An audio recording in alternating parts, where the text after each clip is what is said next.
हमने last time ये discuss किया था कि आपके पास अगर सपोज करो एक स्ट्रेट वायर है, आपके पास एक स्ट्रेट वायर है, ये एक स्ट्रेट वायर है और इस स्ट्रेट वायर के इनफाइनाइट वायर है ये, इसके आर डिस्टेंस दूर अगर आपको बी निकालना है और ये इनफाइनाइट वायर है तो मैंने आपको फॉर्मूला बताया था mu not by 4 pi 2i by R और डायरेक्शन के थंब इस तरफ है तो ये डायरेक्शन में कैसे आएगा, इनवर्ड्स।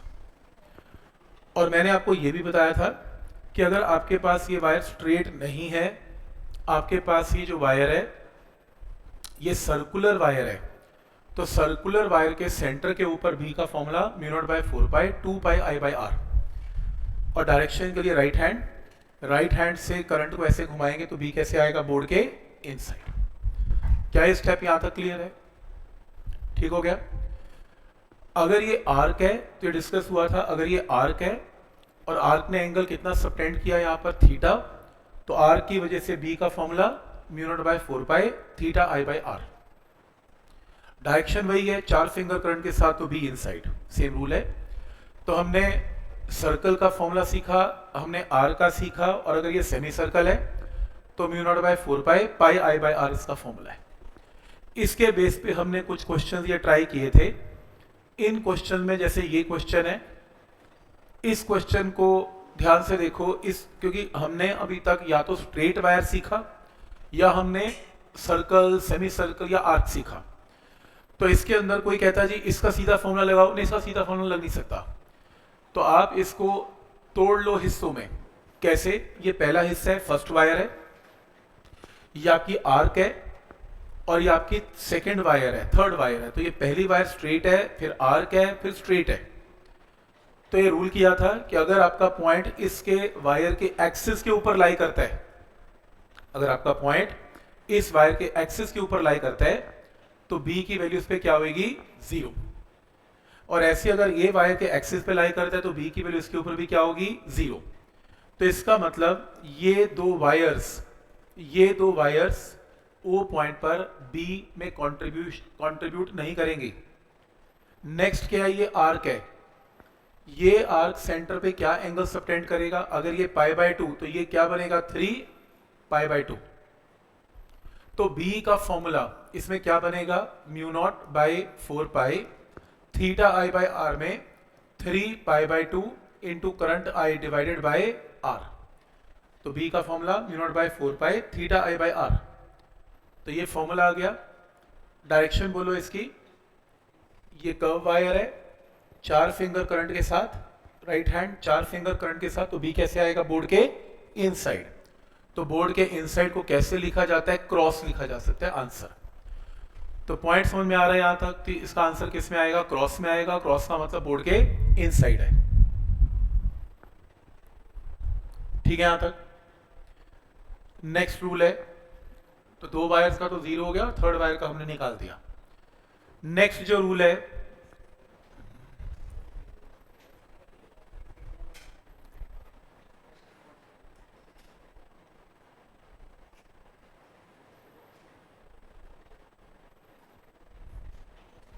नेक्स्ट रूल में ये रहा क्वेश्चन। इस क्वेश्चन को ध्यान से देखो, पीछे वाले की इसकी डायरेक्शन, ये कर्व वायर है तो 4 फिंगर करंट के साथ, थंब कहां पर है, बोर्ड के इनसाइड, तो इनसाइड। ठीक है, जैसे ये क्वेश्चन है, इस क्वेश्चन को करने से पहले इस रूल को ध्यान से देख लें।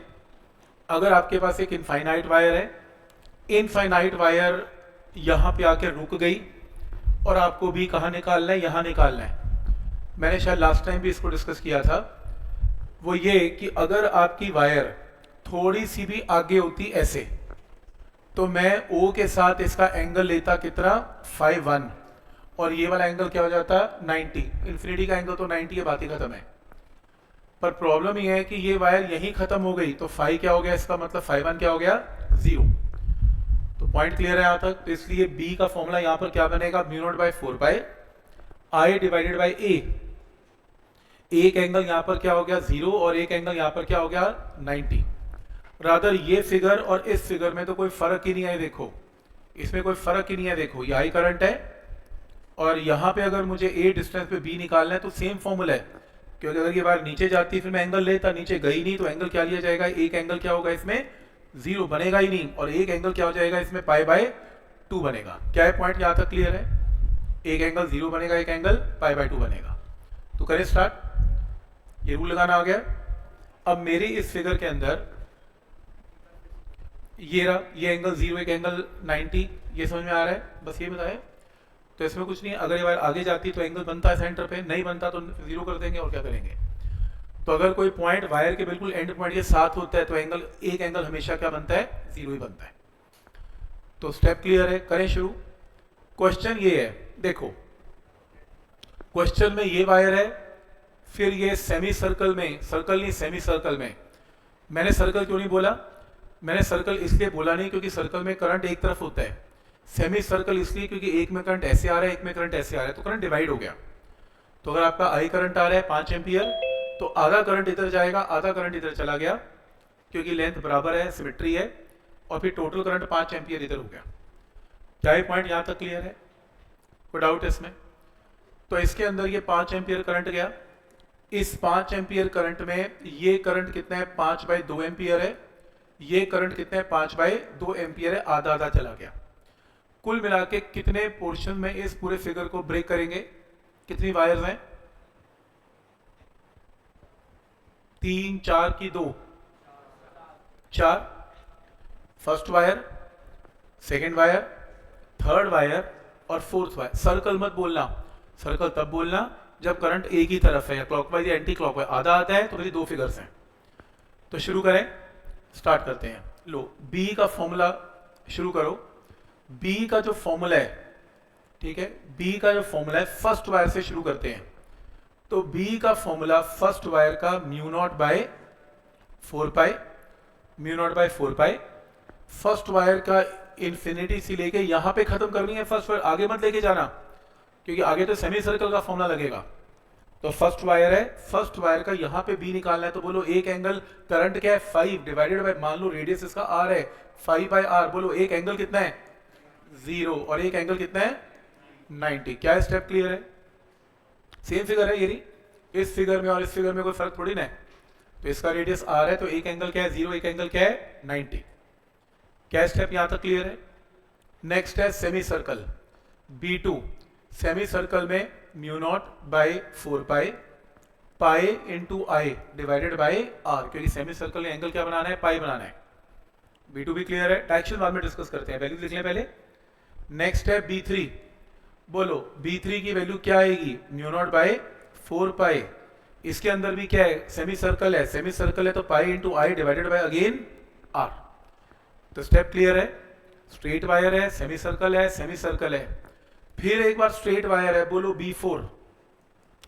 B4 का formula μ0/4π I divided by R, मान लो डिस्टेंस आर है, बोलो एंगल क्या होगा, एक एंगल क्या होगा 0 और एक क्या होगा 90। ऐसे क्यों, ये देखो यहां निकालना है, तो ये वायर यहाँ पे, यहाँ से स्टार्ट है, तो O पॉइंट पे एक एंगल क्या बना 0, ये तो बिल्कुल सेम केस है।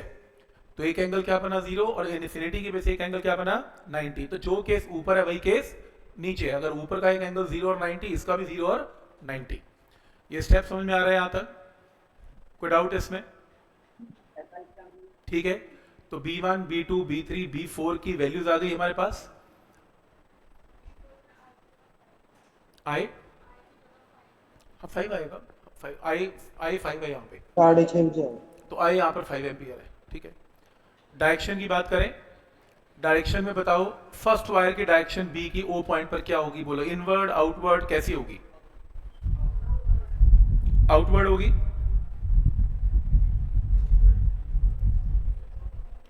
कहां पे आउट, कितने लोग बोलते हैं आउटवर्ड है? तो कैसे किया, स्ट्रेट वायर है, स्ट्रेट वायर का रूल क्या बताया था कि थंब करंट के साथ, थंब करंट के साथ, करंट ये रहा, करंट ये रहा, थंब करंट के साथ, तो B कैसे है, बोर्ड के बाहर, थंब करंट के साथ, B कैसे है, बोर्ड के बाहर। तो लिख दे यहां पर, इसके ब्रैकेट में क्या लिखेंगे, आउटवर्ड। Point number 1 clear. इसमें बोलो सेकेंड वायर में डायरेक्शन बोलो कैसे, कर्व वायर है, 4 फिंगर करंट के साथ, स्ट्रेट नहीं है ना, तो 4 फिंगर करंट, तो स्ट्रेट में थंब करंट के साथ, कर्व में वायर अगर टेढ़ी है तो 4 फिंगर करंट के साथ, 4 फिंगर करंट के साथ बी कैसे है, आउटसाइड, 4 फिंगर करंट के साथ बी कैसे है, आउटसाइड। तो इसके ब्रैकेट में क्या आएगा यहां पर, अगेन आउटसाइड। सही है। थर्ड वायर का बोलो क्या है, कर्व वायर है, 4 फिंगर, ये लो 4 फिंगर करंट के साथ बी कैसे आएगा, बोर्ड के, थंब कैसे है बोर्ड के अंदर, तो बी कैसे है बोर्ड के इनसाइड, तो ये कैसे आएगा, इनसाइड। सही है। तो बी इनसाइड। लास्ट बोलो, स्ट्रेट वायर है, स्ट्रेट वायर में थंब करंट के साथ, थंब करंट के साथ, तो बी कैसे है, आउटसाइड। तो इसके ब्रैकेट में क्या आएगा, आउटसाइड। मुझे ये बताओ कि इसने बी इतना जनरेट किया, इसने बी सेम जनरेट किया, दोनों का मैग्नीट्यूड सेम है, लेकिन एक इनवर्ड है और एक आउटवर्ड है, तो दोनों अपनी वैल्यूज को आपस में क्या कर जाएंगे, कैंसल। क्योंकि ये अगर आउटसाइड जनरेट कर रहा है तो सिमिलर बी इनसाइड जनरेट हो रहा है, दोनों वेक्टर इन एंड आउट है, तो दोनों आपस में क्या हो जाएंगे, कैंसल। तो क्या स्टेप क्लियर है, सही है। नेट बी की वैल्यू क्या आएगी, तो जो नेट फाइनल बी की वैल्यू आएगी वो B1 और B4 का क्या आएगा, एडिशन आएगा, B1 B4 का, that is mu not by 4 pi I by R sine of 0 sine of 90 की वैल्यू को डबल कर दे, दोनों का मैग्नीट्यूड सेम है, और नेट डायरेक्शन भी कहाँ आएगी इसकी, आउटसाइड। नेट डायरेक्शन आउटसाइड है। क्या ये पॉइंट यहां तक क्लियर है। तो पहले आपने चारों वैल्यूज लिख ली, फिर आपने चारों की डायरेक्शन देख ली, फिर आपने ये देखा कि सेमी सर्कल इनवर्ड और आउटसाइड जनरेट कर रहे हैं बी, आपस में क्या कर गए, कैंसल। और ऊपर और नीचे की वायर आउट जनरेट कर रहे हैं, तो दोनों आउट एंड आउट आपस में क्या हो गए, ऐड हो गए आंसर। कोई डाउट है इसमें, मेथड समझ में आ रहा है कि क्या रूल है इसमें, सही। जैसे नेक्स्ट है, नेक्स्ट में ये लो, नेक्स्ट क्वेश्चन में आपके पास ये फिगर है, इस 3 नंबर वायर ने सेंटर पे एंगल जो सबटेंड किया वो कितना किया, अल्फा। तो बड़ी वाली आर्क ने, 1 नंबर आर्क ने कितना सबटेंड किया, 2 पाई माइनस अल्फा, क्योंकि टोटल एंगल सेंटर पे क्या बनने वाला है, 2 पाई। तो अगर ये एंगल अल्फा है तो ये 2 पाई माइनस अल्फा है। इस आर्क का रेडियस R1 है, तो इस बड़े वाली आर्क का रेडियस R2 है। स्ट्रेट और कर्व वायर्स को डिवाइड कर लो, कैसे, कितनी वायर्स हैं इसमें, 1 2 3 और 4 वायर दिख रही हैं। बोलो 4 नंबर वायर का ओ पे कंट्रीब्यूशन क्या है, बी का। 4 नंबर वायर ने बी कितना लगाना है, 0। क्यों, क्योंकि 4 नंबर वायर के एक्सिस पे ओ लाई करता है, तो वैल्यू क्या आएगी, 0। बोलो वायर नंबर 2 का भी कंट्रीब्यूशन क्या है, 0, क्योंकि ओ पॉइंट वायर नंबर 2 के एक्सिस पे लाई करता है, इसको छोड़ दो 0। अब बात करते हैं वायर नंबर 1 की। वायर नंबर 1 B1 क्या लगाएगी, बोलो mu not by 4 pi alpha, ये सॉरी इसका एंगल क्या है, 2 pi minus alpha into current I divided by इसका रेडियस क्या है, R1। क्या स्टेप क्लियर है, म्यू नॉट बाय 4 पाई, इसका एंगल क्या है, 2 pi minus alpha into I divided by R1। सही है। नेक्स्ट है B2 वो वाली आर्क है, mu not by 4 pi, angle subtended कितना है इसमें, alpha divided by I into कितना, R2। क्या स्टेप यहां तक क्लियर है। तो एक ने एंगल सबटेंड क्या किया, I अल्फा, एक ने सबटेंड क्या किया, 2 पाई माइनस अल्फा। तो ये स्टेप यहां तक क्लियर है। डायरेक्शन बोलो, इसकी 1 नंबर वायर की डायरेक्शन क्या है, 4 फिंगर करंट के साथ, क्योंकि स्ट्रेट नहीं है, और अगर वायर स्ट्रेट नहीं है तो 4 फिंगर करंट के साथ घुमाएं, ये घुमाई तो बी कैसे आएगा, इनसाइड। देख रहे हो बी कैसे आएगा, इनसाइड। तो इसके डायरेक्शन कैसे है, इनसाइड। वायर नंबर 3 बोलो 4 फिंगर करंट के साथ, तो फिर से कैसे है, इनसाइड, क्योंकि वायर स्ट्रेट नहीं है, तो 4 फिंगर करंट के साथ तो कैसे आएगा, इनसाइड। तो ये क्या आएगा, इनसाइड। नेट बी की जो वैल्यू है वो क्या आएगी, B1 प्लस B2। तो इन दोनों को ऐड कर लेना, नेट वैल्यू आएगी mu not by 4 pi 2 pi minus alpha, 2 pi minus alpha into I by R1 plus mu not by 4 pi alpha into I divided by R2, और क्योंकि inside inside है तो नेट डायरेक्शन भी कैसे आएगी, inside.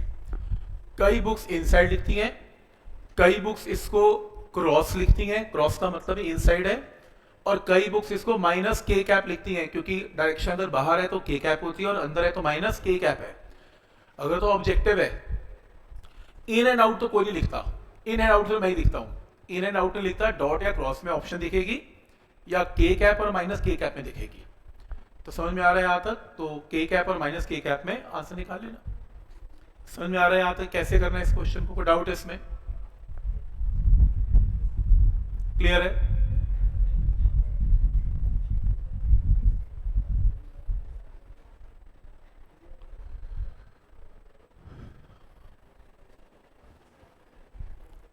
ठीक है, क्या ये स्टेप सबको क्लियर है?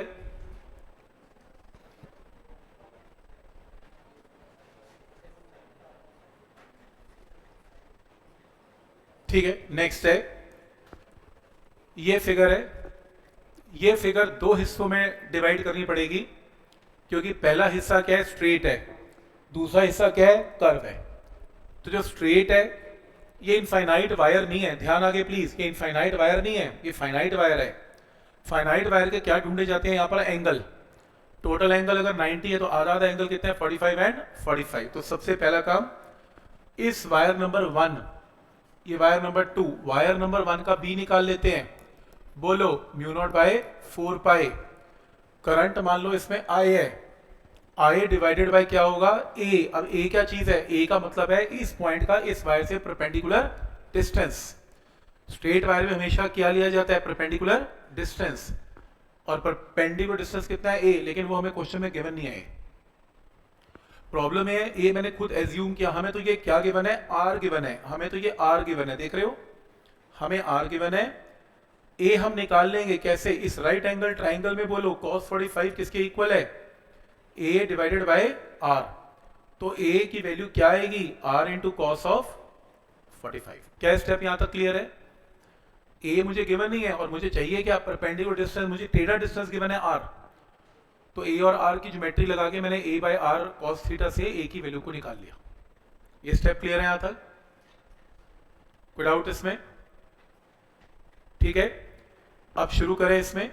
स्ट्रेट वायर ने एंगल φ1 का सबटेंड किया 45, φ2 का सबटेंड किया 45, क्योंकि इनफाइनाइट वायर नहीं है, और फाइनाइट वायर में क्या लिए जाते हैं, एंगल्स, कोने के वायर के कोनों से एंगल लिए जाते हैं सेंटर पे। तो बोलो एक एंगल कितना है, 45, दूसरा एंगल कितना है, 45। तो ये लो, ये आपके पास वैल्यू आ गई, B1 की वैल्यू आ गई। अब B2 बोलो, B2 तो आर्क है, इस आर्क ने सेंटर पे क्या एंगल सबटेंड किया, नीचे का एंगल 90 है, 90 का मतलब क्या होता है, π/2। तो टोटल एंगल 2 पाई है, 2 पाई में से π/2 माइनस किया तो क्या आएगा, 3 π/2। तो मेरे पास क्या आएगा, mu not by 4 pi 3 π/2 into I divided by radius क्या है इसका, आर। आर पुट करना, ए मत पुट करना, क्योंकि हमें आर्क का रेडियस तो गिवन ही है आर। तो समझ में आ रहा है यहां तक? तो mu not by 4 pi theta I by R. कोई डाउट इसमें? तो ये वैल्यू आ गई इसमें। डायरेक्शन की बात करें, क्योंकि डायरेक्शन हमें ये डिसाइड करके बताएगी कि दोनों ऐड होंगे या दोनों सबट्रैक्ट होंगे। बोलो, फर्स्ट स्ट्रेट वायर की डायरेक्शन बोलो, जो स्ट्रेट वायर है उसमें बी कहां लगाना है, देखें, स्ट्रेट वायर है तो थंब करंट के साथ, स्ट्रेट वायर है तो थंब करंट के साथ, ये रहा करंट, तो बी कैसे जाएगा, इनसाइड। स्ट्रेट वायर है, बी ये थंब जो है करंट के साथ, तो बी कैसे आएगा, इनसाइड। कर्व वायर है तो 4 फिंगर करंट के साथ, तो कैसे आएगा, इनसाइड, इनसाइड। तो ये भी कैसे आएगा, इनसाइड। तो नेट जो बी की वैल्यू आएगी उसके अंदर B1 को B2 में क्या किया जाएगा, ऐड। तो B1 और B2 को ऐड करेंगे तो म्यू नॉट बाय 4 पाई, और हाँ जहां A है, A को आपको रिप्लेस करना पड़ेगा किसके साथ, R इंटू कॉस ऑफ 45 से। तो R इंटू कॉस ऑफ 45 से रिप्लेसमेंट होगी, साइन ऑफ 0 है, साइन ऑफ 90 है, और B2 की वैल्यू क्या है, mu not by 4 pi 3 π/2 into I divided by R. ये लो, ये आपके पास नेट बी आएगा और नेट बी की डायरेक्शन भी कैसे होगी? इनसाइड। इनसाइड को किससे रिप्रेजेंट करते हैं? क्रॉस। समझ में आ रहा है यहां तक? पड़ेगा वैल्यू पुट। ये वाली वायर नहीं थी, ये वाली, ओ साइन 45, हाँ सॉरी मैंने गलत किया, साइन 0 नहीं है, साइन 45, साइन 45 है। तो यहाँ पे साइन 45 है और साइन ऑफ 45 है, राइट, सही है, ठीक है।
इस क्वेश्चन के बाद ये क्वेश्चन देखो, ये बहुत आता है पेपर में, ये आता है।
आपको ना दो रिंग्स के बना है, ये पहली रिंग है, ये दूसरी रिंग है, दोनों में करंट है, दोनों का सेंटर कॉमन है, दोनों के कॉमन सेंटर पे नेट बी की वैल्यू बतानी है क्या है, राइट। करें स्टार्ट। दोनों का रेडियस आर है, दोनों में करंट आई है।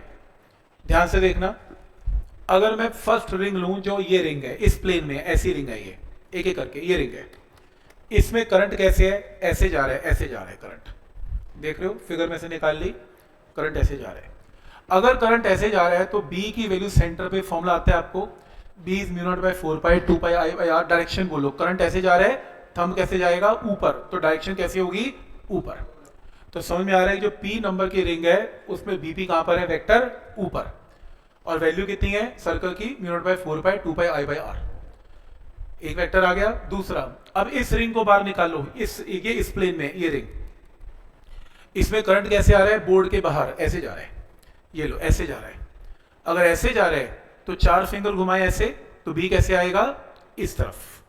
4 फिंगर घुमाए करंट के साथ, तो B कैसे आएगा? इस तरफ। वैल्यू तो Q की भी एग्जैक्टली क्या रहेगी? सेम, ये रहा Q वेक्टर, तो ये B ड्यू टू Q है और ये B ड्यू टू P है। वैल्यू सर्कल की सेम है इसकी भी। अब दो वेक्टर आपस में कितने एंगल पर है? 90।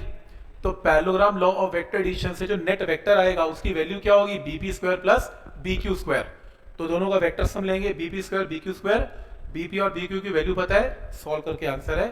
अब प्रॉब्लम है इसकी डायरेक्शन नेट भी बतानी पड़ेगी, क्योंकि प्रॉब्लम यह है कि अगर अभी तक जितने क्वेश्चंस किए उसमें या तो बी इनवर्ड इनवर्ड है तो नेट आंसर भी इनवर्ड है, आउटवर्ड आउटवर्ड है, नेट डायरेक्शन भी, नेट वैल्यू भी आउटवर्ड है। इसमें एक लेफ्ट है तो एक ऊपर है, एक इस तरफ है एक इस तरफ है, और नेट भी कहां पर है, नेट भी यहां पर है। तो ये डायरेक्शन बताने के लिए ना तो इनवर्ड है ना ही आउटवर्ड है, इस डायरेक्शन को बताने के लिए मुझे क्या लेना पड़ेगा, एंगल थीटा। तो अगर मैंने थीटा बता दिया, समझो डायरेक्शन बता दी, बोलो tan थीटा की वैल्यू यहां पर क्या आएगी, ये वैल्यू बीपी, तो ये भी BP, BP divided by BQ, tan theta is equal to BP divided by BQ. BP BQ का मैग्नीट्यूड एग्जैक्टली सेम है, तो tan थीटा की वैल्यू ऑटोमेटिकली क्या आ जाएगी 1, तो थीटा क्या आएगा 45 डिग्री। तो आंसर आ गया कि नेट डायरेक्शन क्या है बी की 45 डिग्री पे। कोई डाउट इसमें? तो पहले आपने इस रिंग की वजह से निकाला, फिर इस रिंग की वजह से निकाला, फिर इसका वेक्टर सम निकाला और फिर इसकी डायरेक्शन भी निकाल दी। मेथड समझ में आ रहा है कि कैसे सोचना है इन टाइप के प्रॉब्लम्स में? कोई डाउट इसमें? ठीक है, तो ये करने के बाद ये जो क्वेश्चन है लिख लो, नॉट फॉर एनसीईआरटी लिख लो, इस पे नॉट फॉर एनसीईआरटी। कंपटीशन में आपको दिखेगा ये क्वेश्चन कैसे। वो कह रहे हैं कि आपके पास बहुत सारी कंसेंट्रिक रिंग्स हैं, ये देखो आपके पास बहुत सारी कंसेंट्रिक रिंग्स हैं, सच दैट पहली रिंग का रेडियस r है, दूसरी रिंग का रेडियस 2r है, तीसरी रिंग का रेडियस 2 स्क्वायर r है, नेक्स्ट 2 क्यूब r है, 2 raised to power 4r है, टिल इन्फिनिटी। इनफाइनाइट रिंग्स हैं। एक में करंट एंटी क्लॉकवाइज है, फिर क्लॉकवाइज है, एंटी क्लॉकवाइज है, क्लॉकवाइज है एंड सो ऑन। ये भी क्लियर है यहां तक? तो जो पहली रिंग है उसमें सेंटर पे बी का फॉर्मूला बोलो क्या लगेगा, रिंग की वजह से mu not by 4 pi 2 pi I by R. Correction है तो यहां पर क्या आएगा, पाई भी आएगा, तो हर में आप पाई लगा लो प्लीज, यहां भी पाई लगा लेना, पाई कॉमन है। क्या करेक्शन है, मैंने गलती से इनफाइनाइट वायर का लगा दिया, सर्कल का लगाना है। तो पहली रिंग के सेंटर पे बी का फॉर्मूला क्या है, mu not by 4 pi 2 pi I by radius क्या है इसका आर। अब मैंने क्या बोला कि इसके अंदर करंट एंटी क्लॉकवाइज है तो बी बाहर है, बी बाहर है, इसके अंदर करंट क्लॉकवाइज तो बी इनसाइड है, फिर बाहर है और फिर इनसाइड है, तो एक भी बाहर है एक अंदर है, एक बाहर है एक अंदर है, ऐसे चलता जा रहा है।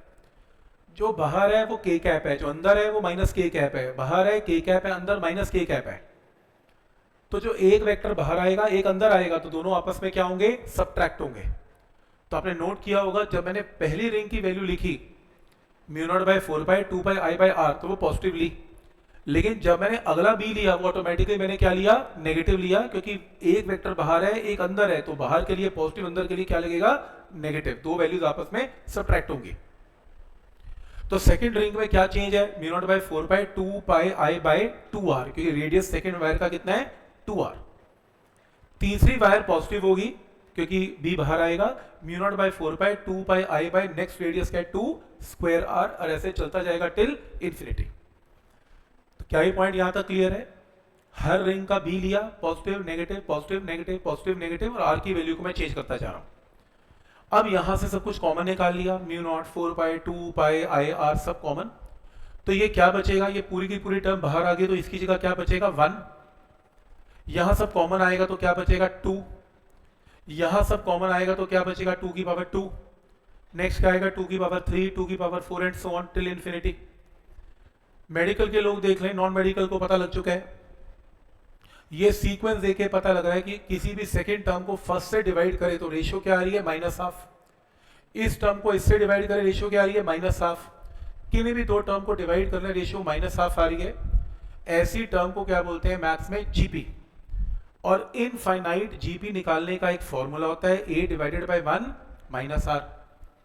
a का मतलब होता है फर्स्ट टर्म, और इस सीक्वेंस में फर्स्ट टर्म क्या है 1, r का मतलब होता है रेशियो, दो टर्म को डिवाइड करके, किन्हीं भी दो टर्म को डिवाइड करके रेशियो क्या आ रही है -12, तो a की जगह 1 और r की जगह -12, तो ये इनफाइनाइट सम होगा।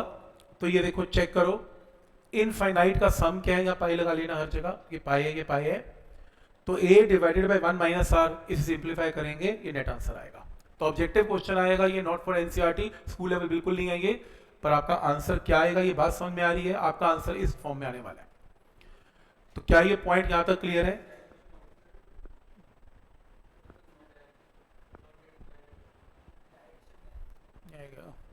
नहीं आएगा, आएगा।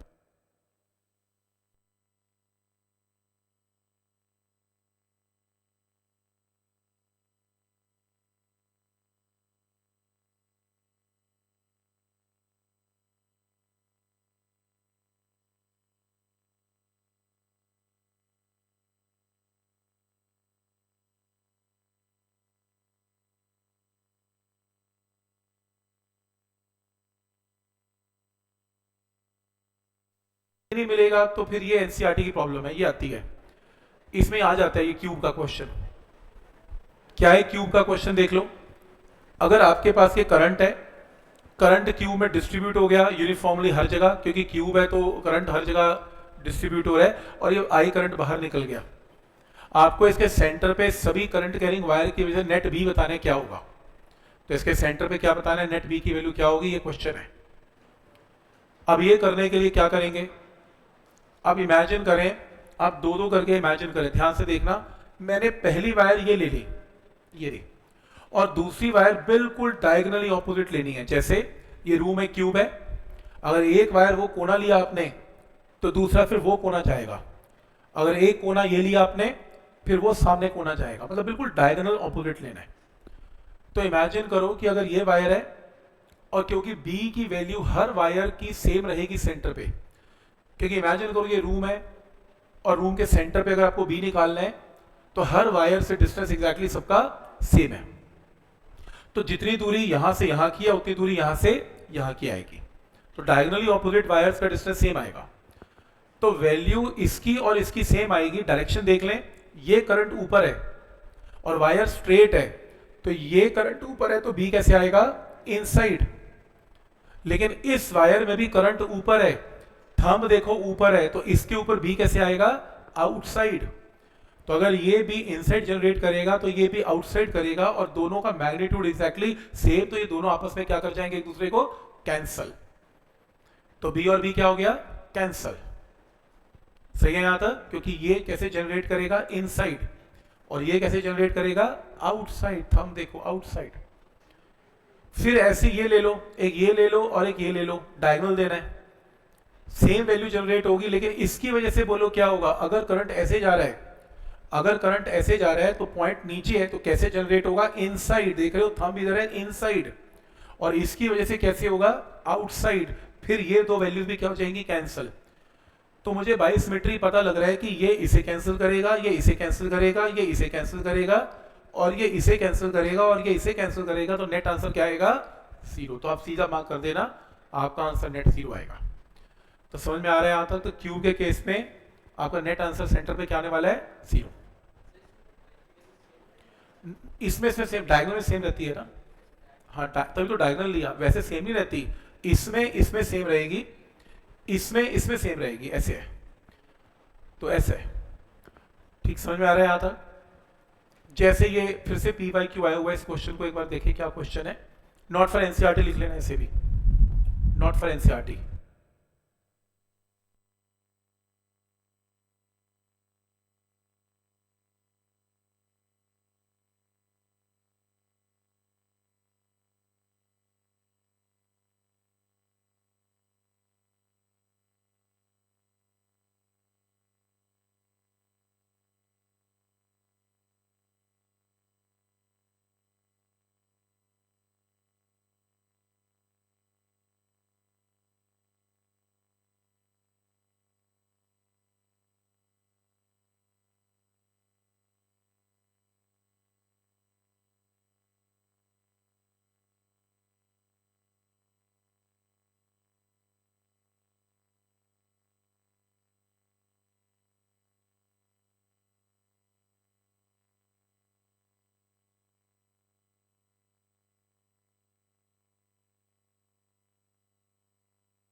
आपके पास ये एक वायर है, इस वायर को आपने स्पाइरल फॉर्म दे दिया, स्पाइरल समझते हो, गोल गोल गोल गोल घुमाना शुरू किया।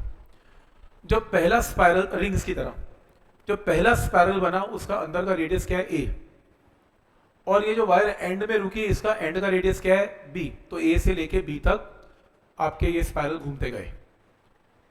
तो यहां से लेके यहां तक आपने कितने चक्कर कटवाए, वो n नंबर ऑफ टर्न्स हैं, n टर्न्स हैं। तो स्पाइरल में n टर्न्स हैं। तो ए से लेके बी तक कितने नंबर ऑफ टर्न्स हैं, n नंबर ऑफ टर्न्स हैं। अब क्वेश्चन है, वो कह रहा है इस स्पाइरल में आई करंट घूमे जा रहा है, मैग्नेटिक फील्ड बताओ सेंटर में क्या होगा, ये क्वेश्चन है। ठीक, बी सेंटर पे बताना है। अगर आप ये सोच रहे हो कि मैं एक रिंग का बी निकाल लूंगा और n से मल्टीप्लाई कर दूंगा, तो गलत है। क्यों? क्योंकि हर इंस्टेंट पर बी क्या हो रहा है, चेंज। ये तो स्पाइरल में फिर भी स्पेस दिखाई है, तो लेकिन प्रैक्टिकली स्पाइरल में बिल्कुल भी स्पेस नहीं होगी, भरे पड़े है, बिल्कुल चिपका हुआ है। टॉर्च वाइज उसकी तरह वो क्या अगरबत्ती है, वो क्या आती है, गोल गोल गोल स्पाइरल, क्वाइल की तरह से कछुआ छाप, हाँ वही ऐसे है। तो ऐसा क्वाइल है, उसमें नंबर ऑफ टर्न्स कितने दिखने भी नहीं आपको, कितने नंबर ऑफ टर्न्स है, समझ में आ रहा है, इमेजिन कर पा रहे हो। अब अगर आप ये कहोगे कि मैं एक बी निकाल दूंगा, एन से मल्टीप्लाई नहीं हो पाएगा, कि हर रिंग का बी डिफरेंट है, इंस्टेंटेनियस बी चेंज हो रहा है, क्योंकि रेडियस चेंज होता जा रहा है। तो मेरे को और कोई तरीका, ये तो एक तरीके का ऐसा लग रहा है जैसे डिस्क की बन गई, ऐसा लग रहा है जैसे चिपकी हुई है डिस्क है। तो आप एक काम करेंगे, आर्बिट्ररी कोई भी एक रिंग ले ले। तो मैंने रेड कलर की एक रिंग ले ली, इसका एक पोर्शन ले लिया रेड कलर का। इस रेड कलर के पोर्शन का आर्बिट्ररी रेडियस क्या लिया, आर, इसकी थिकनेस क्या ली, D R, R D are.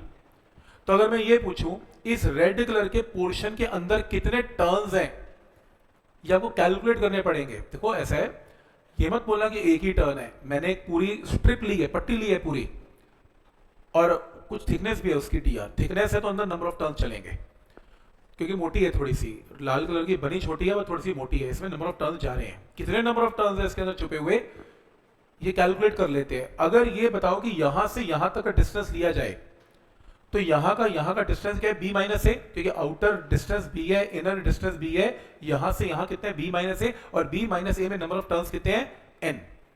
B और ए के डिफरेंस में नंबर ऑफ टर्न्स एन है, वन डिस्टेंस में नंबर ऑफ टर्न्स कितने हैं, एन अपॉन बी माइनस ए, और हमारी थिकनेस कितनी है इस रिंग की, डी आर। तो डी आर में नंबर ऑफ टर्न्स कितने हैं, एन अपॉन बी माइनस ए को किससे मल्टीप्लाई करें, डी आर। तो जब हम मल्टीप्लाई करेंगे इसमें नंबर ऑफ टर्न्स आ जाएंगे, और छोटे नंबर ऑफ टर्न्स को किससे रिप्रेजेंट किया, डी एन। तो total number of turns N है, लेकिन छोटे number of turns T N. कोई डाउट इसमें, पॉइंट समझ में आ रहा है यहां तक। तो पहले नंबर ऑफ टर्न्स आ गए लाल रंग की पट्टी में। लाल रंग की जो रिंग है उसका रेडियस आर है, तो उसका बी का फॉर्मूला क्या है, mu not by 4 pi 2 pi I by R, क्योंकि उसका रेडियस आर है, तो उसकी बी का कॉन्ट्रीब्यूशन क्या है, mu not by 4 pi 2 pi I by R. और उस लाल रंग की रिंग में, उस स्ट्रिप में कितने नंबर ऑफ टर्न्स हैं, डीएन। तो रिजल्ट को किससे मल्टीप्लाई कर दिया, डीएन से। तो एक रिंग का बी निकाला, उसको उसके नंबर ऑफ टर्न से क्या कर दिया, मल्टीप्लाई कर दिया। तो ये स्मॉल मैग्नेटिक फील्ड आ गया, किसकी वजह से, ड्यू टू रेड रिंग। लेकिन हमने तो पूरा बी निकालना है, तो इसलिए दोनों तरफ को क्या करेंगे, इंटीग्रेशन। लेकिन इंटीग्रेशन से पहले डीएन की वैल्यू को पुट कर दिया, जो ऊपर निकाली, एन अपॉन बी माइनस ए इंटू डी आर, ये रही। इस डीएन को यहां पुट कर दिया। अब हम करेंगे इंटीग्रेशन, ताकि पूरे स्पाइरल की वजह से बी निकाल सकें। इंटीग्रेशन में विद रिस्पेक्ट टू छोटे आर इंटीग्रेशन हो रही है। छोटा आर क्या रेडियस है, तो पहले स्पाइरल का रेडियस क्या था, ए, आखिरी स्पाइरल का रेडियस क्या है, बी। तो ए से लेके बी तक लिमिट लगा के इसे क्या कर दें, इंटीग्रेट। मैथ्स में 1 अपॉन आर डी आर की इंटीग्रेशन होती है natural log of R. 1 by X D X is log X, 1 by R D R is log R. एक बार आर की जगह अपर लिमिट यानी कि बी, एक बार आर की जगह लोअर लिमिट यानी कि A. Log of first term minus log of second term is log of first term upon second term. तो नेचुरल लॉग ऑफ क्या आएगा, बी बाई ए। तो बी की वैल्यू आ गई, आंसर आ गया। तो ये ऑप्शन आपको ऑब्जेक्टिव में मिलेगा, ये ऑप्शन को मार्क कर लेना। तो आइडिया समझ में आ रहा है कि क्या कैसे इस चीज को सोचना है। तो जब आप ऑब्जेक्टिव करेंगे तो आपको रास्ते में ऐसे क्वेश्चन एक दो मिलेंगे। तो मैंने दोनों इसमें करवा दिए, ताकि आप एटलीस्ट अटके ना इस टाइप के प्रॉब्लम्स में। ठीक है, नॉट फॉर एनसीईआरटी इसके ऊपर भी लिख लें, नॉट फॉर एनसीईआरटी, ये स्कूल में नहीं आएगा। नेक्स्ट ये आएगा, इसका एक रिजल्ट बनने वाला है। क्या रिजल्ट बनेगा मैं दिखाता हूं।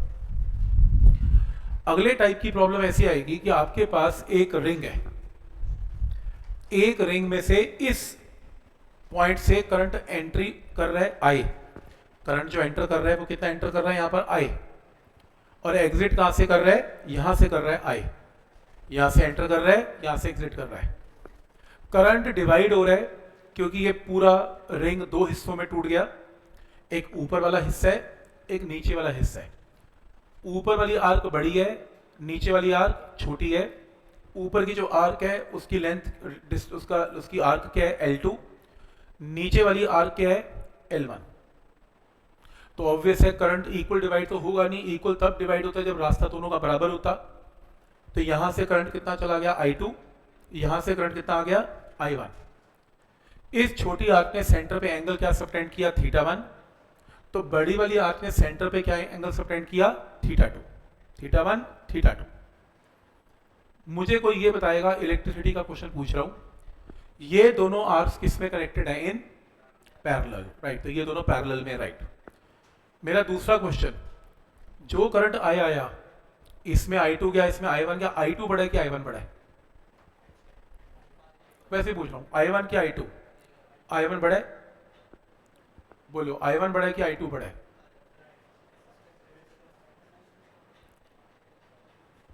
पॉइंट है इनका, पकड़ लिया इन्होंने सही, क्योंकि दोनों पैरेलल में है।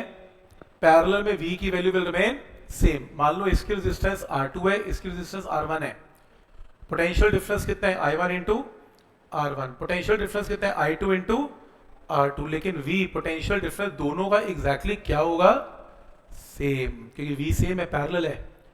तो अगर V I इंटू R के इक्वल है और ये V कांस्टेंट है, तो जिस R की रेजिस्टेंस बड़ी होगी उसमें करंट छोटा होगा, क्योंकि V तो कांस्टेंट है ना। तो अगर R बड़ा होगा तो करंट छोटा होगा। R किसका बड़ा है, ऊपर वाली वायर का। क्यों, क्योंकि इसकी लेंथ बड़ी है।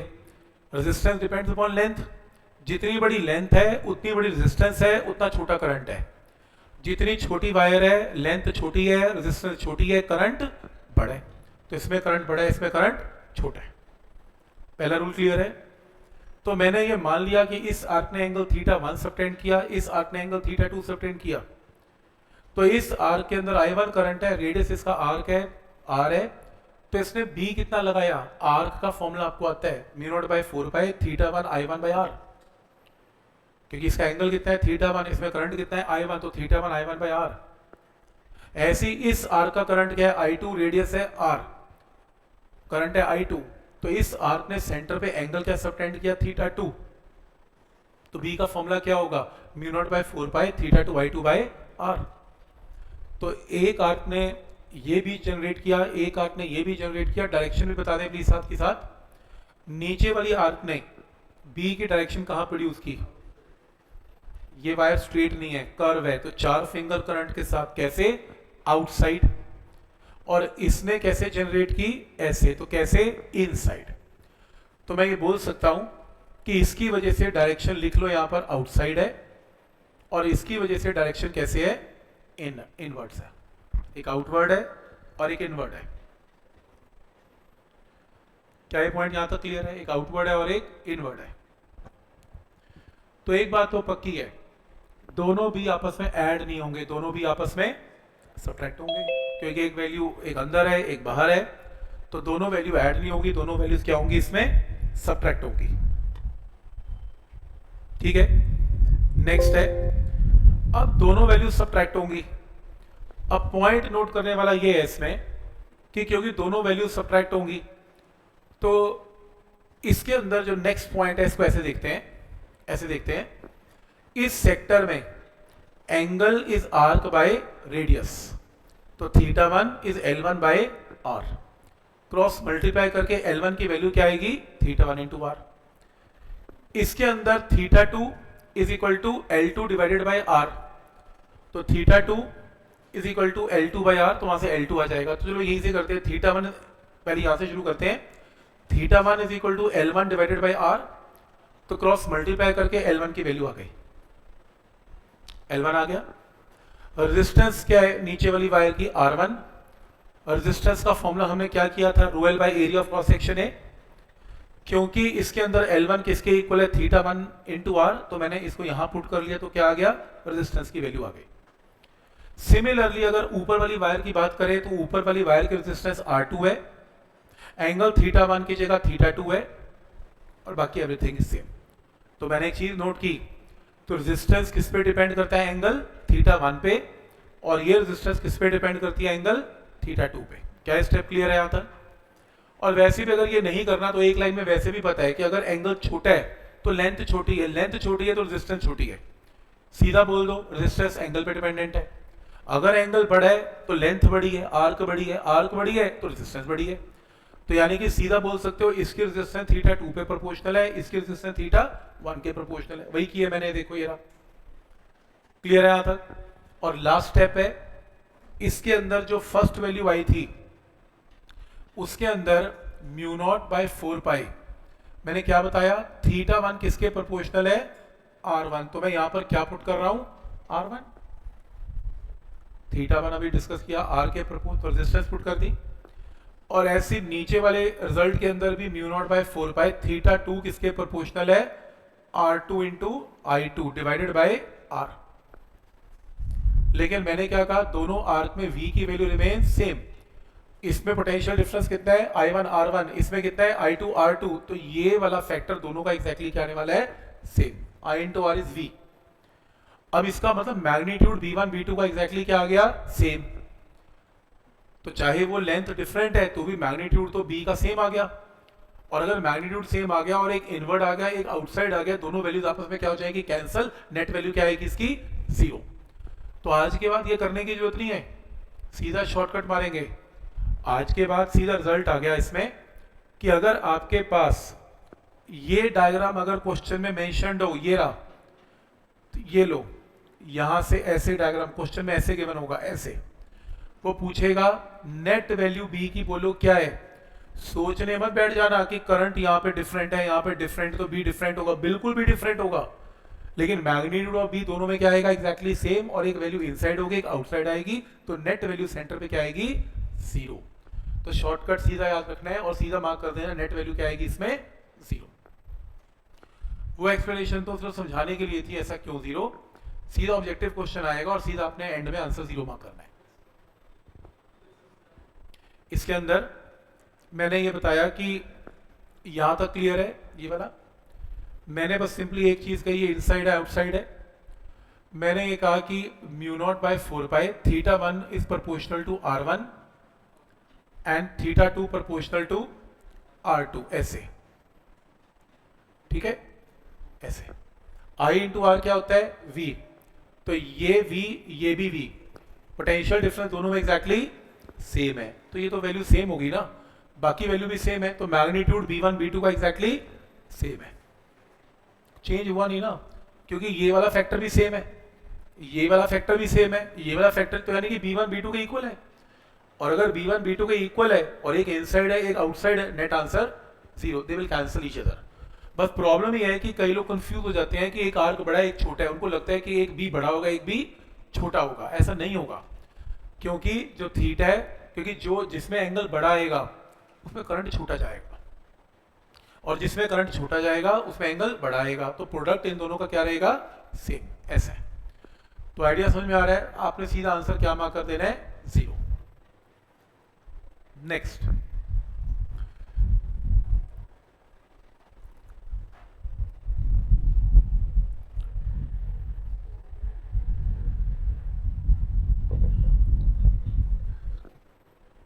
नेक्स्ट क्वेश्चन है कि अगर आपके पास ये एक वायर है, ध्यान से देखना, अगर आपके पास ये एक वायर है, ये इनफाइनाइट वायर यहां से स्टार्ट है, ये वायर यहां से यहां आई, फिर उसने सेमी सर्कल बनाया, उसके बाद ये वायर कहां चली गई?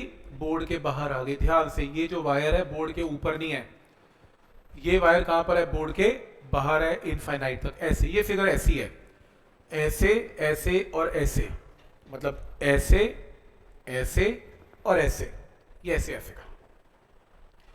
तो आप इमेजिन कर पा रहे हैं फिगर कैसी है? ठीक है,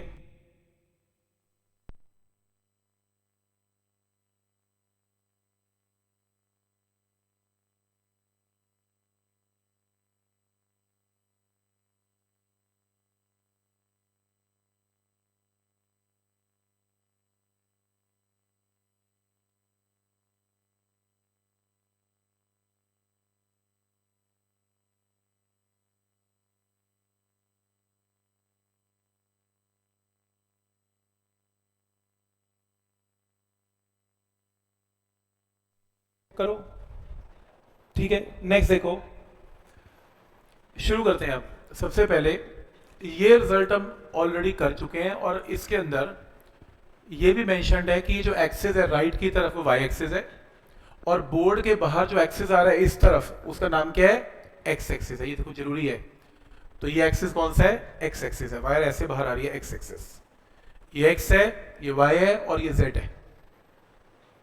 करें स्टार्ट। मैं इसलिए एक्स वाई जेड में बात कर रहा हूं क्योंकि क्वेश्चन ऑब्जेक्टिव आएगा। ऑब्जेक्टिव के अंदर आपको आई कैप जे कैप में आंसर लिखना होगा। इसमें इनवर्ड आउटवर्ड में आंसर नहीं देना, आई जे के में देना है। करें स्टार्ट। सबसे पहले वायर नंबर 1 हमने आज के लेक्चर में डिस्कस किया था कि वायर नंबर 1 का अगर यहां पे बी निकालना है तो एक एंगल क्या बनेगा 0 और एक एंगल क्या बनेगा 90। आज का क्वेश्चन यही था पहला। इनफाइनाइट की वजह से एंगल क्या बनता है 90 और ये वायर यहां पे आके खत्म हो गई। उसके बाद तो सेमी सर्कल स्टार्ट हो गया। तो ठीक इसके नीचे एंगल क्या बनेगा इसका 0, क्योंकि ये वायर आगे है नहीं ना। अगर ये स्ट्रेट आगे होती फिर तो मैं एंगल लेता। ये वायर आगे गई नहीं तो ये वायर यहीं रुक गई। और अगर कहीं वायर रुकती है और एग्जैक्टली उसके सामने कोई पॉइंट होता है तो वह एंगल हमेशा क्या लिया जाता है 0। क्या स्टेप यहां तक क्लियर है? और जो रिलेट नहीं कर पा रहे हैं उनको दिखा देता हूं। आज के लेक्चर के अंदर यही तो किया था। ये देखो, ये रहा सेम केस है, इनफाइनाइट और यहाँ पे पॉइंट निकाला, सेम ये रहा, सेम क्वेश्चन है। ठीक है यहां तक। तो इसके अंदर एक एंगल क्या आ गया इन्फिनिटी और एक क्या आ गया 0। तो बोलो बी का formula μ0/4π I divided by r sine of 0 and sine of 90। ये आपकी वैल्यू नंबर 1। डायरेक्शन बाद में सॉल्व करते हैं, पहले वैल्यू लिख लेते हैं। फिर सेकंड फिगर क्या बनेगी, सेमी सर्कल। सेमी सर्कल का फॉर्मूला μ0/4π πi/r, क्योंकि सेमी सर्कल का एंगल सेंटर पे क्या होता है पाई। तो μ0/4π πi/r। तीसरा स्ट्रेट वायर इनफाइनाइट, कैसे, ऐसे है, ये देखो ऐसे मेरे पेन की तरह ऐसे। तो अगर ये वायर ऐसे है तो सेंटर सी का एंगल यहां पर क्या बनेगा 0 और इनफिनिटी की वजह से एंगल क्या बनेगा 90। तो एक एंगल फिर से 0, एक एंगल फिर से 90। ये वायर ऐसे देखनी है, इसको मत देखो, इसको पेन को देखो। तो सी के साथ ये पॉइंट यही मैच करते हैं, तो एंगल 0 और एक एंगल इनफिनिटी की वजह से 90। तो B3 क्या आएगा μ0/4π I/r sin 0 प्लस sin 90। तो तीनों वायर का फॉर्मूला लिखना आ गया। ठीक। डायरेक्शन बोलो, स्टार्ट करो। इसकी डायरेक्शन बोलो सेंटर सी पे क्या होगी। क्योंकि वायर स्ट्रेट है, थंब करंट के साथ जाएगा, फिंगर्स बाहर आएंगी। थंब करंट के साथ जाएगा, फिंगर्स बाहर आएंगी, तो आउटसाइड। लेकिन यहां पर आउटसाइड नहीं, आई कैप जे कैप में क्या लिखें, आउटसाइड का एक्सिस यहां पर कौन है एक्स। एक्स बाहर का एक्सिस कौन सा है, एक्स लिखा हुआ एक्स। तो अगर बाहर एक्स है, आउटसाइड एक्स है, तो पीछे कौन सा कैप लगेगा, आई कैप। क्या स्टेप यहां तक क्लियर है? तो आंसर आई कैप में आ गया। ठीक है, बताओ इसकी डायरेक्शन कहां है, आउटसाइड। आउटसाइड, ये देखो 4 फिंगर घुमाओ, आउटसाइड। आउटसाइड फिर से कौन सा कैप है, आई कैप है। तो इसके पीछे भी क्या लगेगा, आई कैप। दो। तीसरा, इसमें करंट कैसे आ रहा है, ये देखो पेन में बोर्ड के बाहर आ रहा है, देख रहे हो, ये पेन में करंट है, बाहर है, ऐसे थंब बाहर है। तो यहां पे बोलो कहां पे आएगा, लेफ्ट। क्योंकि अगर करंट बाहर आ रहा है तो बी बाहर नहीं आ सकता, फिर तो बी बोर्ड पे होगा, कहां आएगा, लेफ्ट। इसको समझाने का एक और तरीका है, अगर करंट बाहर आ रहा है स्ट्रेट और मैं अपनी 4 फिंगर ऐसे घुमाऊं, तो ये फिंगर के ये रहा ट्रैक फिंगर का, ड्रॉ टेंजेंट। फिंगर ऐसे घूम रही है, ड्रॉ टेंजेंट। तो टेंजेंट कहां जाएगी, टुवर्ड्स लेफ्ट। वैसे तो बाय प्रैक्टिस पता लग जाता है कि अगर थंब बाहर है तो कैसे आएगा, लेफ्ट। लेफ्ट में अगर राइट में वाई कैप है तो लेफ्ट में कौन सा कैप है, माइनस जे कैप। देख रहे हो आंसर क्या है, माइनस जे कैप। लेफ्ट का मतलब माइनस जे कैप। अब तीनों वेक्टर को ऐड करना है। तीनों वेक्टर को ऐड करो, एक आई कैप के साथ, दूसरा आई कैप के साथ और तीसरा माइनस जे कैप के साथ। आपको ऑब्जेक्टिव इस फॉर्म में गिवन होगा, मार्क कर लेना। रादर ऑब्जेक्टिव में कॉमन भी निकाल रखा होगा और एंड में कुछ आई कैप जे कैप और इस फॉर्म में आंसर होगा। लेकिन करना कैसे, बात समझ में आ रही है यहां तक, माइनस जे।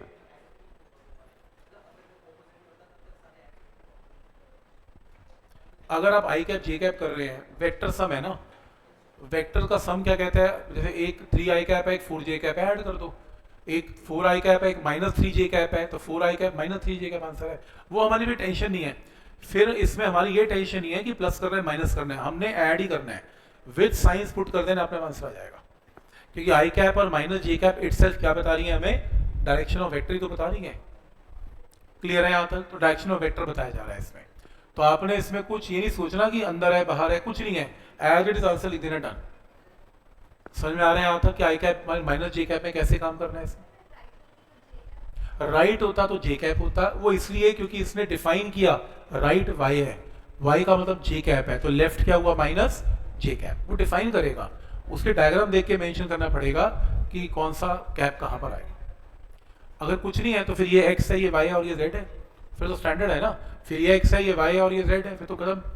लेकिन अगर किया हुआ है फिर उसके हिसाब से चल रहा है। वैसे ज़्यादातर करता नहीं है, अगर नहीं करेगा फिर एक्स वाई जेड वही नॉर्मल लेते हैं जो हम लेते आए हैं। ठीक है यहाँ तक?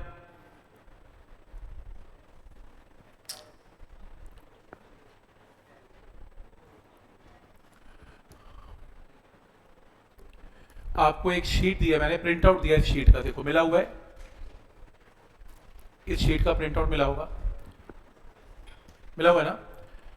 ठीक है, तो ये देखो, तो जो ऑनलाइन है वो प्लीज़ व्हाट्सएप करके मंगा ले प्रिंट आउट, मतलब उसको व्हाट्सएप कर लेना थोड़ी देर बाद, क्लास के बाद, तो मैं इसका पीडीएफ दे दूंगा आपको।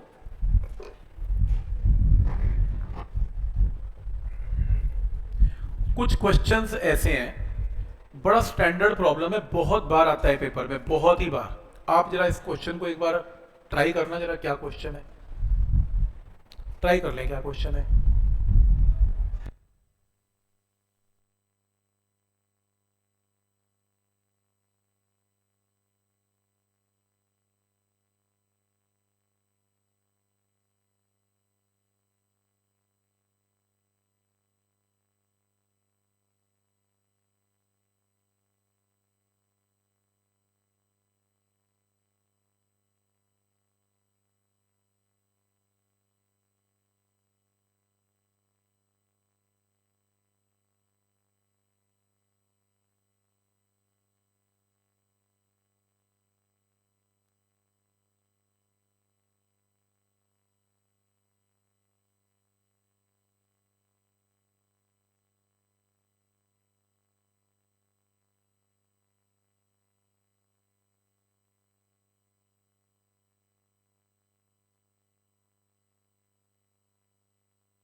देखो ये बड़ा इंपॉर्टेंट क्वेश्चन है। क्वेश्चन कंफ्यूजन भी क्रिएट कर देता है कभी कभी, क्योंकि मैंने आपको एक रिजल्ट करवाया था कि अगर आपके पास एक सर्कुलर वायर है, सर्कुलर वायर का रेडियस आर है और करंट अगर इसमें आई है, तो बी का फॉर्मूला क्या होगा, mu not by 4 pi 2 pi I by R, यही होगा। और अगर मैं इसमें n नंबर ऑफ टर्न्स बना दूं, लेकिन याद रहे n number of turns same radius के बना दूं, सेम रेडियस के, तो रिजल्ट कितने टाइम हो जाएगा, n टाइम। ये किया था हमने। तो मैग्नेटिक फील्ड कितने टाइम हो जाएगा, n टाइम हो जाएगा, बात खत्म हो जाएगी। पर ये क्वेश्चन उससे डिफरेंट है। उसने क्या बोला, एक लॉन्ग वायर है, एक लंबी वायर है और वो सर्कल में बना दी गई, बस एक चक्कर, एक टर्न का। लेंथ वायर की कांस्टेंट है, उसका एक चक्कर बनाया, फिर हमने उसी लेंथ के साथ n चक्कर बनाए। अब इंपॉर्टेंट ये है, जब आप उसी वायर का एक चक्कर बनाओगे, एक सर्कल बनाओगे, और उसी के अगर आप n सर्कल बनाओगे, जब n बनाओगे तो रेडियस छोटा हो जाएगा। देखो 100 टर्न बना दिए, छोटे से 100 टर्न, तो यानी कि रेडियस छोटा निकलेगा। तो वो कह रहे हैं कि अगर मैंने एक टर्न बनाया तो मैग्नेटिक फील्ड भी आया, उसी लेंथ के जब n टर्न्स बनाए तो नया मैग्नेटिक फील्ड कितना आया, ये बताओ प्लीज। इसको n टाइम मत कर देना, ये वो क्वेश्चन नहीं है कि r रेडियस का ही चक्कर बना हुआ है, नहीं। आपने पहला केस बनाना है 1 टर्न। मान लो वायर की लेंथ l है, एक चक्कर बनाने का मतलब 2 पाई r, क्रॉस मल्टीप्लाई करके r आ गया।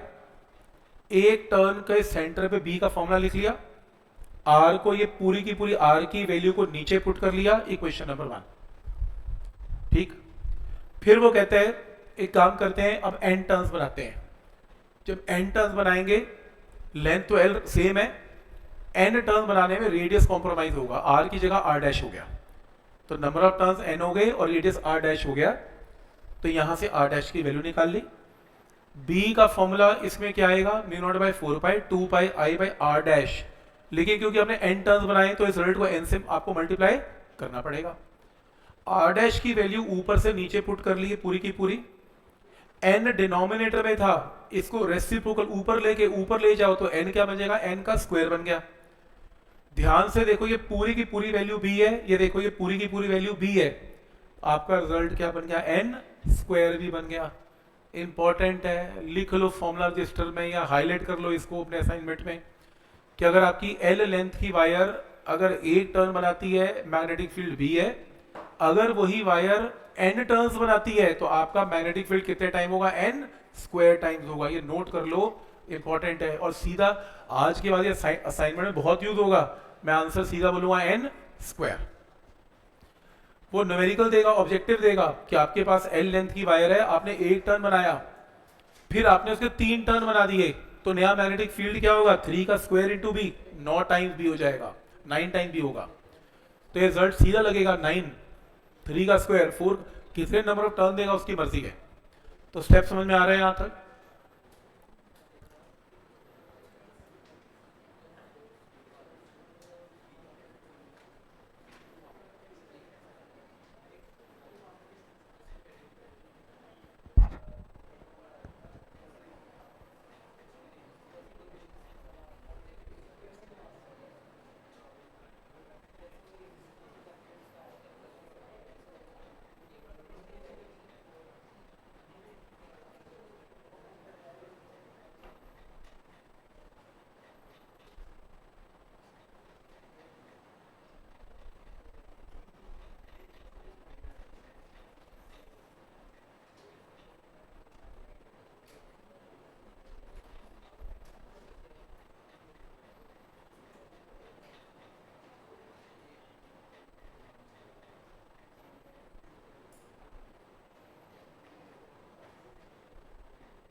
ठीक,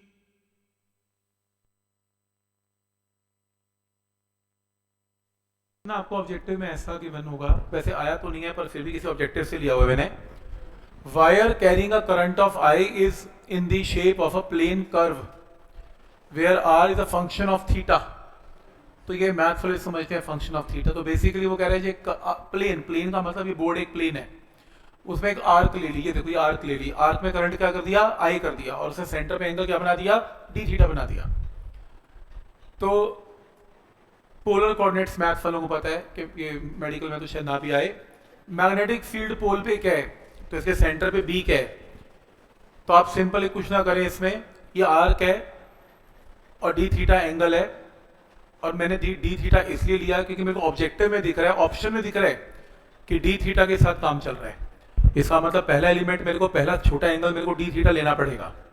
इसका मतलब मेरे को छोटी आर्क लेनी पड़ेगी। छोटी आर्क का डी बी क्या होगा, μ0/4 D theta I by R. और अगर टोटल मैग्नेटिक फील्ड निकालना है तो दोनों साइड्स को क्या करना पड़ेगा, इंटीग्रेट। चेक करो इंटीग्रेशन में आंसर दिख रहा है, कुछ नहीं है, उसने बस आर के फॉर्मूले को इंटीग्रेट करने को बोला, ऑप्शन मार्क कर लेना। अजीब सा क्वेश्चन है, थोड़ा डिफरेंट क्वेश्चन है ये, ठीक है। तो मतलब ये ना मुझे ऐसे समझ में नहीं आया, ऑप्शन देके समझ में आया वो क्या क्या है। तो पहले आर्क की वजह से डीबी निकाल रहा है, उसको इंटीग्रेट करके आपको आंसर की वैल्यू बता रहा है। जैसे ये देखो, ये भी इंपॉर्टेंट क्वेश्चन है, आपका PYQ प्रीवियस ईयर क्वेश्चन में दिखेगा ये क्वेश्चन, और बहुत बार दिखेगा। क्या क्वेश्चन है एक बार चेक करो।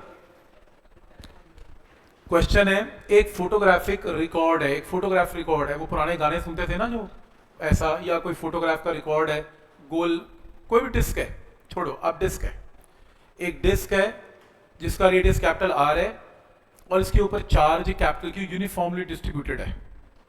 इलेक्ट्रोस्टैट जैसी फीलिंग आ रही है, कैपिटल क्यू यूनिफॉर्मली डिस्ट्रीब्यूटेड है, और इस डिस्क को रोटेट कर रहे हो आप बाय ओमेगा, तो डिस्क घूम रही है अभी तो ओमेगा।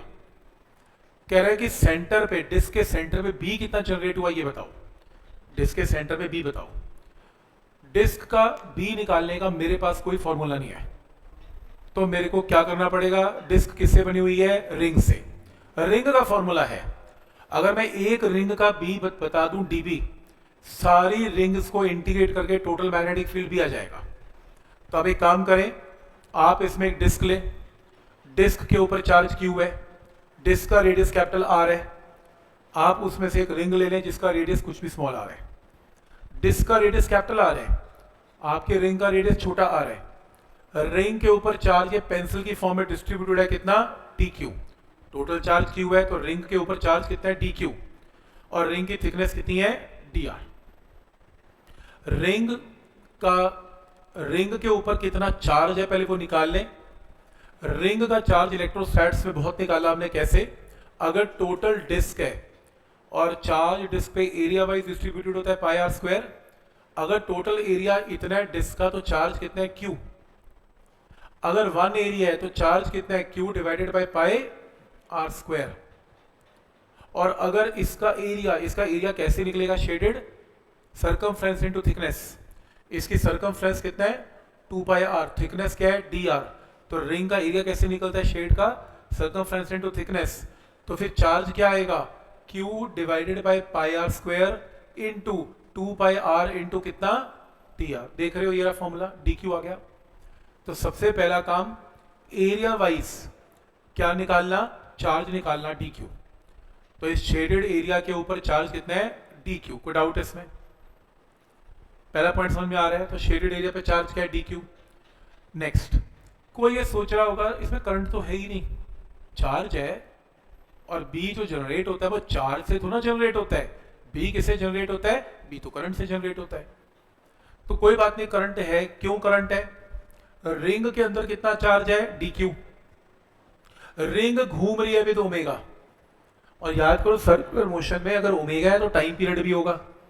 तो मान लो रिंग का एक चक्कर कितनी देर में कट रहा है, कैपिटल टी। तो रिंग का करंट क्या है, चार्ज अपॉन टाइम। तो एक चार्ज डी क्यू है और टाइम की वैल्यू कितनी है, टाइम पीरियड कितना है, कैपिटल टी। तो स्मॉल करंट क्या होगा रिंग में, D Q by capital T. Capital T का मतलब क्या है, 2 pi by omega. Capital T याद करो सर्कुलर मोशन में 2 पाई बाय ओमेगा, क्योंकि हमें क्वेश्चन में ओमेगा गिवन है। तो ये मेरे पास स्मॉल करंट आ गया, किसका, रिंग का। रिंग का मेरे पास करंट आ गया, इसको ठीक तरह करके लिखो, ओमेगा ऊपर चला गया, करंट आ गया। अब शुरू करते हैं क्वेश्चन। रिंग का फील्ड क्या होगा, सेंटर पे μ0/4 पाई 2 pi I by are. Ring का रेडियस क्या है, छोटा आर। रिंग का करंट क्या है, डी आई। तो रिंग का छोटा करंट और रिंग का रेडियस, इस डी आई की वैल्यू को उठाओ, उठा के यहां पे पुट कर दो तो वो टर्म आ गई, 2 पाई से 2 पाई कैंसिल, तो ये टर्म आ गई। डी क्यू आप रिंग का निकाल चुके हो, ये रहा। इस डी क्यू को यहां से उठाओ, और यहाँ पुट कर दो r से r, पाई से पाई, सब कैंसिल, और आपके पास ये वैल्यू आएगी। और इस रिंग के b को इंटीग्रेट कर लो, क्योंकि डिस्क का रेडियस कितना है, कैपिटल R। आप इसे इंटीग्रेट करो 0 से कैपिटल R, जो कि R आएगा, सिंप्लीफाई करो, ये आंसर आएगा। फॉर्मूला रजिस्टर में इसको फॉर्मूला नोट करो, फॉर्मूला रजिस्टर में सीधा नोट करो, ये इतना कौन ही करेगा। आप फॉर्मूला नोट करो कि अगर आपके पास एक डिस्क है, डिस्क के ऊपर चार्ज Q है, डिस्क रोटेट कर रही है, तो इसके सेंटर के ऊपर B का फॉर्मूला ये नोट करो। तो ये सीधा आपको ऑब्जेक्टिव में दिखेगा, सीधा मार्क कर देना, आंसर आ जाएगा। पर रूल वाइज क्या है, रूल वाइज ये है कि डिस्क का सीधा क्वेश्चन होगा नहीं, पहले रिंग का होगा, रिंग का स्मॉल टी भी निकलेगा, फिर डिस्क का टोटल बी निकलेगा।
कैसे, वैसे तो मैंने प्रूफ करवाया, पर अदरवाइज नॉर्मली ऑब्जेक्टिव के अंदर लोग फॉर्मूला, क्योंकि इतना बड़ा कॉन्सेप्ट है तो ये याद ही कर लेना होता है, आंसर आ गया। जैसे रेगुलर पॉलीगन है, अब पॉलीगन एन साइड्स का है तो मैं फिगर तो बना नहीं सकता, तो ये रेगुलर पॉलीगन है, तो साइड सभी पॉलीगन की एग्जैक्टली सेम है,